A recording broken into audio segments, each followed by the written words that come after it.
So ever since April of this year, I've been kinda stuck in a cycle of watching the entirety of Dragon Ball. Videos on the anime will come in time once I finish GT. But until then, I decided to watch Dragon Ball Evolution because I thought it would be funny, but oh, I could not have been more wrong. Well, okay, there were a couple parts of the movie I thought were funny. This is not a good movie, but I wouldn't call it a bad movie, because it's worse than that. This movie got a 2.5 on IMDb, but at least that's higher than The Annoying Orange Show.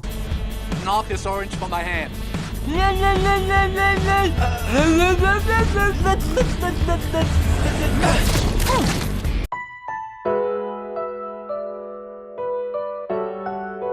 Maybe it's possible for someone to just sit back, turn off your brain, and just enjoy the movie, if you're a normal person. But if you're a fan of the series, this movie will do nothing but anger you for 75 minutes. So what makes this movie so bad? That's a great question, my dear viewer. I'm running out of stock images to use in the background, so let's just get right into the movie and I'll tell you why.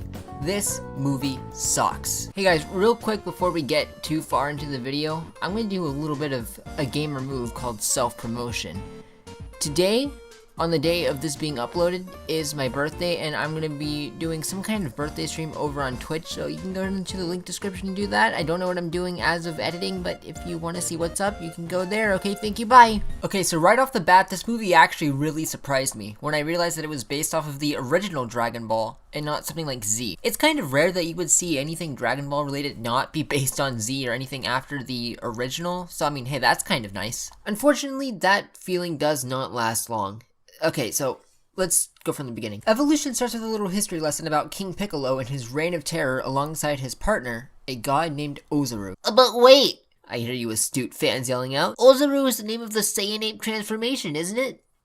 And yes, you'd be right. Now, I know that doesn't quite add up, but just wait one moment, we'll get to it eventually. Don't worry, it still won't make any sense. Anyways, meet Goku. Yes, this is Goku. Right off the bat, they really screwed up his character. The movie starts with Goku's 18th birthday, which means he's as old as he was when the original series ended, which is the plot of this movie. Also, he's portrayed as the weird kid who gets bullied in high school. Yeah, so the kid who never had a day of schooling in his life, is known to be easygoing and can easily make friends, is now a self-conscious nobody who gets bullied in school. This is a problem that's consistent with every character in this movie, but we'll talk about them when we get to them. Anyways, after that whole King Piccolo backstory, we get a training sequence between Goku and Gohan. Oh, sorry, hang on. I forgot nobody actually watched the original series. I don't mean Goku's child, I'm talking about his grandpa, who actually is alive in Evolution. I actually really like Grandpa Gohan in the movie. He's easily the best part. I mean, it's not hard to improve on a character who doesn't really exist in the anime, seeing as he's dead before the anime even started. But he's just so happy and fun to watch. I can tell that even in this garbage pile of a movie, he was at least having fun with the role. And a little fun fact about the actor is that he voiced Master Oogway in Kung Fu Panda. Don't know why I wanted to bring that up, I just found it amusing. Look at this tree, Sifu. I cannot make it blossom when it suits me, nor make it bear fruit before its time. Goku. Getting back to the training sequence, I think it was fine. It was actually done well enough that it gave me a little hope with this movie. Well, that is until Gohan decided to use an energy technique called the Shadow Crane Strike, which just shoots a blast of wind. I'll get to that later. And also, I don't know why it's called Crane, considering he was from the Turtle Hermit School and the rival was the Crane. You know what? We're not going to worry about that. So anyways, then Gohan gives Goku a present for his 18th birthday. Surprise, surprise, it's the 4-star Dragon Ball. He explains to Goku how the Dragon Balls work, which originally Gohan knew nothing about their power, but I guess he knows now. I guess you need to squeeze the plot into a condensed movie somehow, even though the original set up a character that also exists in this movie. Well, okay, fine. So now Goku heads to school and runs into his bully, who runs over his bike. Goku gets angry but doesn't fight back because Gohan told him not to. I don't know, this was a really useless scene that just kinda did nothing for the story, but show us that Goku does in fact have a bully. It does show us our first look at Chi-Chi, but it ultimately amounts to nothing, so we'll talk about her later when she's properly introduced. We then get a scene of a destroyed town where it introduces us to one of the villains. This is supposed to be Mai. How I know that? I don't even remember, since I'm pretty sure her name was never even said. And I'm sure you're wondering where Pilaf and Shu is, and to that I say, Who knows? They for some reason decided not to add the rest of the Pilaf gang, and who's the one responsible for bringing back King Piccolo? Again, I wish I knew. But she's looking for a Dragon Ball and nearly shoots a child, and I guess she can speak Japanese. I think she says, "What do you want?" but I can't translate the rest of it. They talk way too fast. Something this movie does a lot is mix English and Japanese, not only in dialogue, but in names too, such as randomly changing between Master Roshi and Muten Roshi, as well as saying Shenlong instead of Shenron. Anyways, Mai gets her Dragon Ball and it cuts over to Goku in class. The teacher is talking about solar eclipses, that's important by the way, but Goku is just too busy staring at Chi-Chi. As the sign of the apocalypse. In India, for example, the eclipse symbolizes Rahu, demon of darkness devouring the sun. The Chinese believe the eclipse is caused by a dragon trying to swallow the sun.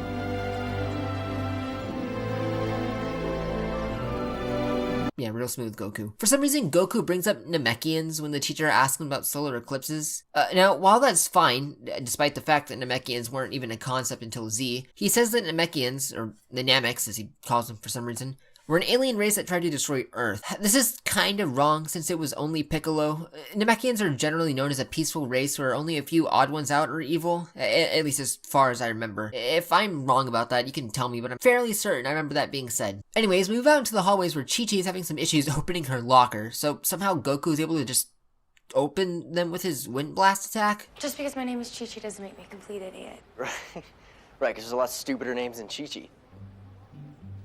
I'm not saying that Chi-Chi's a stupid name. I'm just saying that it's not normal. But normal's overrated. I'm not saying that you're stupid or overrated. Mission failed. We'll get them next time. But for some reason, Chi-Chi still decides to invite him to her party, so hey, good on you, Goku. Later that night, Goku gets ready for the party and Goku just leaves, leaving Gohan all alone, just waiting for his grandson to get home to eat the cake he made for him. Goku arrives at the party and gets into a fight with the bullies. And by fight, I mean he just uses Ultra Instinct to just dodge everything until they end up beating themselves up. Nice swing, good form.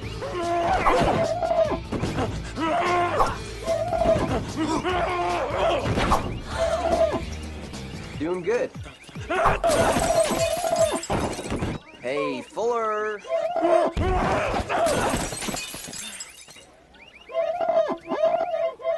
Back at home, Mai and Piccolo go into Gohan's home in search of the Dragon Ball that Goku took with him, because I guess somehow they knew he had one. Apparently, Piccolo knows how to use the Force and he uses it to attack Gohan before using it again to demolish the house. And then they leave without even looking for the Dragon Ball. You know, the entire reason they went there in the first place. Back at the party, Goku senses a disturbance in the Force, leaves Chi-Chi in the most awkward way I think he could have possibly done so, and then finds Gohan trapped under the rubble. Now, Gohan, despite not even bleeding or having any visible injuries at all, is dying. You'd think he would have died by now, but somehow he was just able to last long enough to wait on Goku's arrival so he could dump the entire rest of the plot on him and set the story going forward. This scene actually got to me a little. As I said earlier, I really liked Gohan in this movie, and even though I knew he was gonna die at some point, I kinda just didn't want it to. Now, if only this movie could have made me care about the other characters too. Anywho, the next day, Goku gets attacked by another woman looking for a Dragon Ball. Bet you could never guess who this— okay, yeah, it's obvious. It's supposed to be Bulma. She's on the search for her stolen Prometheum Orb. For whatever reason, that's what she calls her 5-star Dragon Ball. What's funny is that she was led here with her Dragon Radar, so she made a locator for Dragon Balls, but didn't know there was more than one of them before just now? What? So, Bulma in the movie is a trigger-happy hothead who likes to dual-wield guns and wants to wish to be famous. Now, while Bulma did have a gun once and was kind of a hothead, she was usually scared and wanted to stay out of fights, and she originally wanted to use the Dragon Balls to wish for a boyfriend. So I guess they, half represented her correctly here. Anyways, they join forces and head to the city where they look for Master Roshi. There was an admittedly funny scene where Goku was just being arrogant, and I think it's the only thing the movie has done that was even close to being in character for Goku. I have tried every possible spelling of Roshi in the directory. He's not listed. You try Master? M-A-S. Are you sure you don't want one? Thanks to the Dragon Radar, which they call the Dragon Ball Locator, but I'm just gonna keep calling it the Dragon Radar, they find Master Roshi, who doesn't live on an island in the middle of the ocean anymore. Instead, he lives, I don't even know how to describe this. So they just break into Roshi's house in search of the Dragon Ball. After Goku accidentally wakes up Roshi and they get into a fight, which ends with Goku using that Shadow Crane's whatever it was. Roshi realizes that Goku is Gohan's son, and this is where Roshi's most annoying trait comes in. How's Gohan? Disclaimer, there are a lot more examples in this, but when it came time to editing, I couldn't be bothered to look through the movie to find them all, so just believe me when I say that he pronounces it Gohan on more than one occasion. Anyways, Roshi isn't really much to talk about. He's goofy and his weird pervy character trait is very toned down. Anyways, Goku finds the Dragon Ball and gains the ability to see through time, which for some reason happens every time he touches a Dragon Ball. Roshi then explains that the solar eclipse marks the day Piccolo takes over the world, and they need to get all the Dragon Balls by then, or something. I don't really remember. So I'm sure you've all been wondering by now, why is everyone shooting out blasts of air instead of the energy-based attacks that they're all basically known for? Well, Shadow Crane Strike is the most basic of all the air bending techniques. yep. They use frickin' airbending. Who told the writers this was an Avatar? It's like they don't even know what they're talking about. Oh, yeah, that makes sense. Okay, Roshi takes Goku to a secret training spot that turns out to be not so secret. Then Chi-Chi talks to Goku and mentions how she's secretly a fighter because her family wouldn't understand, which is sort of, completely different to the actual Chi-Chi. Anyway, she invites Goku to a tournament and Bulma picks up on another Dragon Ball. While looking for the other Dragon Ball, Bulma drives straight into a giant hole, and this man offers to help them out. But only if they pay. And surprise, but he's the one who set up the trap. Could you tell this was Yamcha? Yamcha, I think, is the closest to matching his anime counterpart, both starting out as bandits and yeah, that's it, but at least it's something. For some reason, they turned him into a cocky scam artist who talks like this, bro. Yo, that's what's up. He also has no issues talking to girls, which kind of goes against his defining character trait in the original series. And the entire reason that he wanted to use the Dragon Balls was to wish away his fear of women, whereas here he just wants to use them to get rich. After Roshi tells the story of Piccolo again, stating that he somehow returned, yeah, somehow, apparently not even the writers can make him an explanation, but even though there was already one in the series. Pilaf. Bulma realizes their next Dragon Ball is buried underground. Roshi convinces Yamcha to help dig through the cave by offering him a third of the royalties of Bulma's money, which she never agreed to. Anyways, they get the Dragon Ball from inside the cave. Oh yeah, I'm sure you're wondering. Well, Yamcha's here, so where's Puar? You know, Yamcha's best friend and partner in crime. The character you're always gonna see when Yamcha is there. Well, he's not in the movie. In fact, there's many characters that don't get to be in the movie. Oolong, Tien, Chaozu, even Krillin. Frickin' Krillin isn't in the movie. You know, Goku's best friend. His rival for half the series. The entire reason Goku fights Piccolo in the first place. Yeah, he's not here. Speaking of Piccolo, here's a scene where he gives blood to give birth to whoever these are supposed to be. I think they're supposed to represent Piccolo's children. You know, the ones who... Never mind. Anyways, the gang travels to a volcano, fights those weird Piccolo monster things, and gets a Dragon Ball. Upon collecting the Dragon Ball, he sees a future where Ozaru kills everyone, strengthening his resolve to find the Dragon Balls and defeat Piccolo for good. I guess. Afterwards, Roshi shows up at some temple, I think, and asks this guy for a containment vessel, in which he warns Roshi that it will take all of his life forces. This is supposed to be referencing the evil containment wave, which we'll talk about more later. Next is this scene where Mai and Chi-Chi get into a fight, and Mai cuts Chi-Chi in battle and takes some blood. Then we kind of get this scene that sets up a romantic interest between Bulma and Yamcha. But it goes nowhere, like most things in this movie tend to do, so I won't talk about it much. What I will talk about is the scene of Roshi trying to teach Goku the final airbending technique. The Kamehameha. You know, the Kamehameha wave, where you concentrate all of your energy to shoot a blast of air. Except, no, because Roshi uses it as fire. He instructs Goku to light all the torches using his Kamehameha wave. Goku is, unsurprisingly, having troubles lighting a fire with a blast of air. So Chi-Chi the Stalker comes out of nowhere to challenge him to a game where if he lights a torch, he gets to step one step closer, which gives our horny hero the confidence he needs to shoot his Kamehameha like a basketball and light a torch. I guess. So after that, Bulma catches Chi-Chi coming out of Goku's room, but surprise, that isn't actually Chi-Chi. It's Mai in disguise. I guess because she took her blood and was able to turn into her, I don't know. She gets into a fight with the real Chi-Chi, and then Goku, like the genius he is, knocks out the widow Chi-Chi and gets himself shot in the process. And then the absolute dumbest thing in this movie happens. Roshi heals Goku with a Kamehameha. Look, I don't know what the writers were thinking, but they seem to think that a Kamehameha is just an all-in-one ability in Dragon Ball. If you want to light a fire, just Kamehameha. You want to bring someone back from the brink of death, just Kamehameha. Want a Kamehameha? Just Kamehameha! Okay, look, we're almost done with the movie, so just hang in there 1 minute. The gang goes to a place called Dragon Temple, which I believe is just some place in New Mexico, to stop Piccolo from making his wish now that he has all 7 Dragon Balls.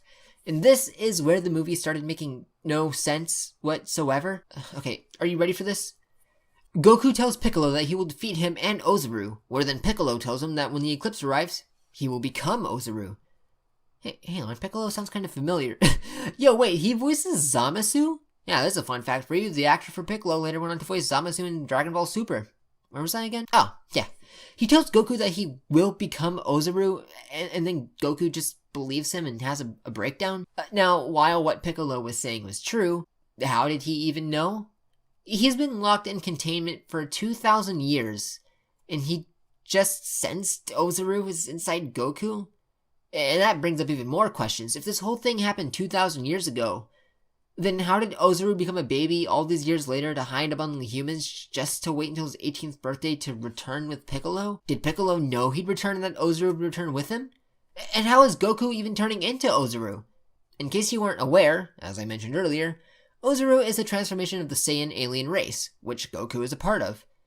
This isn't a fact that's revealed until Dragon Ball Z, but the roots were there since the beginning. All members of the Saiyan race have a tail, which allows them to transform into a giant ape when they look into a full moon at night.